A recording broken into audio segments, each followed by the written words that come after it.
நண்பர்களே வணக்கம். இப்போ நம்ம எங்கே வந்திருக்கோம்னா பரமத்தி வேலூர் பிராந்தகம் ஏரியாவுக்கு தான் வந்திருக்கிறோம். பிராந்தகத்தில் இருக்கிற மிக பிரம்மாண்டமான முறையில் இருக்கிற முருகன் கோயில் தான் வந்திருக்கிறோம். இந்த முருகன் கோயில் வந்து மிகவும் பிரசித்தி பெற்ற கோயில். எப்படின்னு கேட்டால் 34 அடி அதனுடைய முருகனுடைய சிலை எங்கேயுமே கிடையாது. நம்மளுடைய பரமத்தி வேலூர் சர்க்கிளில் எங்கேயுமே கிடையாது. சேவத்தில்னா இருக்கலாம். நம்ம லைனில் இதுதான் ஒரு மிகப்பெரிய ஒரு கோயில். முருகனுடைய சிலை அப்படின்னா இது பிராந்தத்தில் இருக்கிற முருகனுடைய சிலை தான். வாங்க உள்ளே போகலாம்.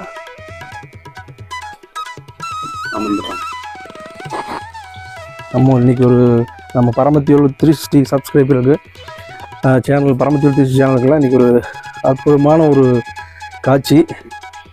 ஒரு மிக 34 அடி நம்மளுடைய ஏரியாவில் எங்கேயுமே கிடையாது இவ்வளோ பெரிய சிலை. நீங்கள் வாங்க, பரமத்தி வேலூர் பரமத்தியிலிருந்து கூடச்சேரி போகிறவங்களாம் பிராந்தகம் இருக்குது, நீங்கள் வரலாம்.